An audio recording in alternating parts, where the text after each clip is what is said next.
السلام علیکم ورحمۃ اللہ وبرکاتہ۔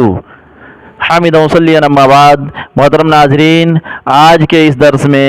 ہم جاننے کی کوشش کریں گے کہ جنتی عورت کی پہچان کیا ہے، وہ کون کون سے کام ہیں جس پر عمل کرنے کی وجہ سے ایک عورت کو اتنا بڑا اعزاز اور سعادت نصیب ہوگا کہ اس کے لیے جنت کے 8 دروازے کھول دیے جائیں گے اور اس سے کہا جائے گا کہ تم جنت کے جس دروازے سے چاہو داخل ہو جاؤ۔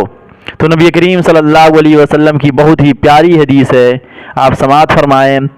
کہ حضرت عبد الرحمن بن عوف رضی اللہ تعالیٰ عنہ سے مروی ہے کہ رسول اللہ صلی اللہ علیہ وسلم نے فرمایا کہ جو عورت 5 وقت کی نمازیں پڑھتی ہو، رمضان کے مہینے کی روزے رکھتی ہو،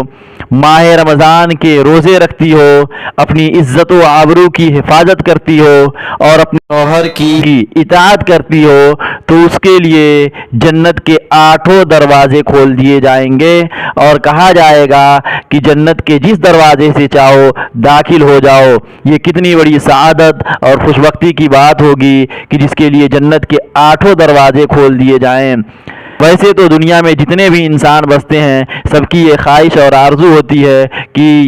ہمیں جنت ملے، لیکن یہ کتنا بڑا اعزاز ہوگا کہ صرف 1 اور 2 یا 3 دروازے نہیں بلکہ جنت کے 8 دروازے کھول دیے جائیں گے اور کہا جائے گا کہ جس سے چاہو داخل ہو جاؤ۔ یہ کتنی بڑی سعادت کی بات ہوگی، یقیناً یہ سعادت کی بات ہے۔ اللہ رب العالمین سے دعا ہے کہ الہ العالمین خواتین اسلام کو اس